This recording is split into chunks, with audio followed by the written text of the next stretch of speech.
Pozdravljeni, danes pojdimo v Francijo, v čas Ludvika XV.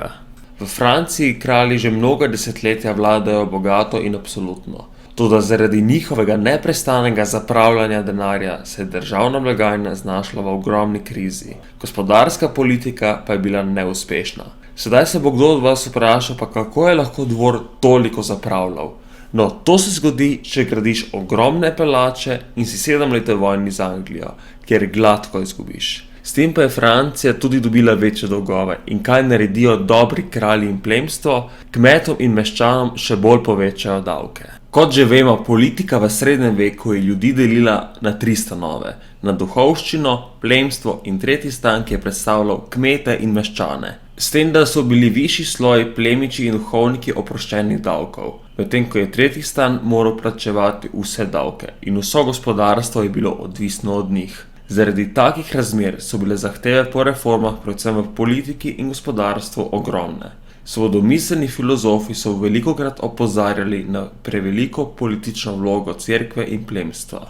Zahtevali so omejitev njihovih privilegijev in oblasti, saj imajo oblast zaradi ljudstva. Temu razmišljanju pravimo tudi razsvetljenstvo. Kraljevi svetovalci so se večkrat zavedali nujnost reform, saj bi tako razbremenili kmete in meščane. Toda zaradi tega bi kralj in duhovščina izgubila privilegije, kar pa oni niso hoteli. Višji sloj si je itak mislil, da si nižji stan ne bo upal narediti nič, zato reform niso uvedli. Ampak so pozabili, da je meščanov in kmetov veliko več kot njih. Natančneje, 80% prebivalstva v Franciji je bilo kmetov in meščanov. Ludvik XV. Leta 1774 umre zaradi črnih kos. Ne sledi ga Ludvik XVI., ki pa je zelo mlad in naiven, zato ga je bilo preprosto manipulirati. Njegove velike napake so bile predvsem to, da se je hotel maščevati Britancem in je zato ameriškim kolonijam posojal ogromno denarja. Zato je bila Francija še bolj zadolžena. Veliko razsvetljencev je takrat mislilo, da bo plemstvo prenehalo z zapravljanjem, toda ni bilo tako. Kraljica Marija Antonijeta je še bolj zapravljala francoski denar na svojem življenjskem slogu. Kmetje in meščani so bili sedaj še bolj jezni, ker so jim davki še bolj naraščali. Poleg tega pa je moral vsak kmet oddati cerkvi še 1/10 predelane hrane. Seveda je bila tu še tlaka, ko je moral vsak kmet pri svojem fevdalnemu lastniku delati določeno število dni v letu. Kasneje je do še večjega nezadovoljstva privedla tudi slaba letina. Zaradi vsega tega je prišlo do točke, ko kmetje niso imeli za kruh. To so povedali kraljici. Kraljica pa jim je rekla, če nimate za kruh, pa jejte potico.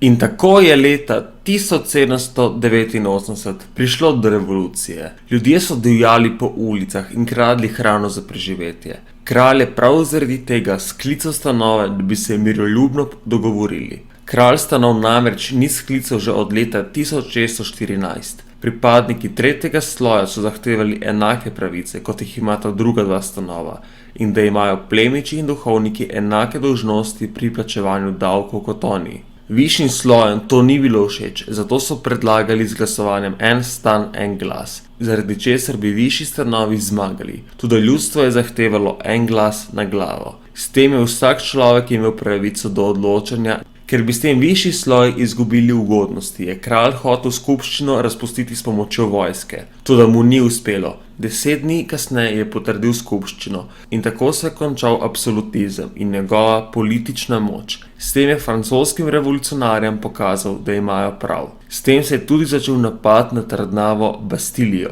ki je imela zaprte politične zapornike.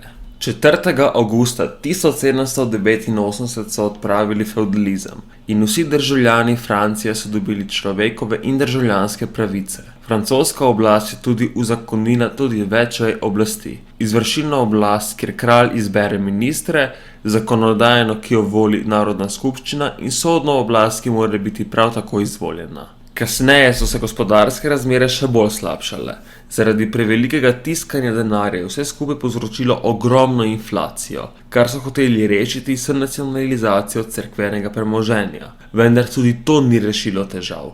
Zaradi vseh težav so plemiči prosili druge plemiče po Evropi, da pomagajo zatreti revolucionarne grožnje. Prav zaradi tega se je zgodila vojna. Francozi so 20. aprila 1792 Avstriji in Prusiji napovedali vojno, ampak so začeli izgubljati. Kralj Ludvik XVI je zmedo v skupščini izkoristil in za kraljevo družino pobegnil, ampak so jih ujeli. 10. avgusta 1792 so ga razrešili vseh funkcij in ga poslali z njegovo družino v zapor Temple. 20. septembra 1792 Francija dobi pomembno zmago nad Prusijo. Dan kasneje pa se Francija razglasi za republiko. 21. januarja so Ludvika XVI. Usmrtili z giljotino in s tem tudi simbolno končali obdobje kraljevine.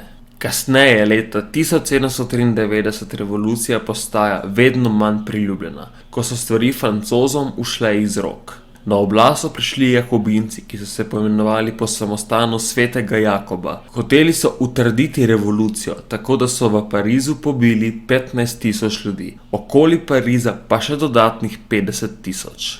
Večina žrtev je bila iz nižjih slojev in iz bivšega plemstva. Najbolj znana žrtev radikalnega terorja revolucije pa je bila Marija Antoneta. Usmrtili so jo zaradi veleizdaje. Vodja Jakobincev je kasneje pod giljotino poslal večino svojih sodelavcev. Tako se je tudi začel izraz revolucija žre svoje otroke.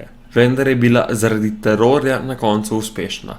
Francoska vojska je zlomila Avstrijo in njene zaveznike. Na koncu tudi vodjo Jakobincev pošljejo pod giljotino, ker je bil preveč okruten. Francoska revolucija se nato nadaljuje do leta 1799, ko oblast prevzame Napoleon. Upam, da vam je bil današnji dokumentarec všeč. Če vam je bil všeč, pritisnite like in se naročite. Hvala in lep dan.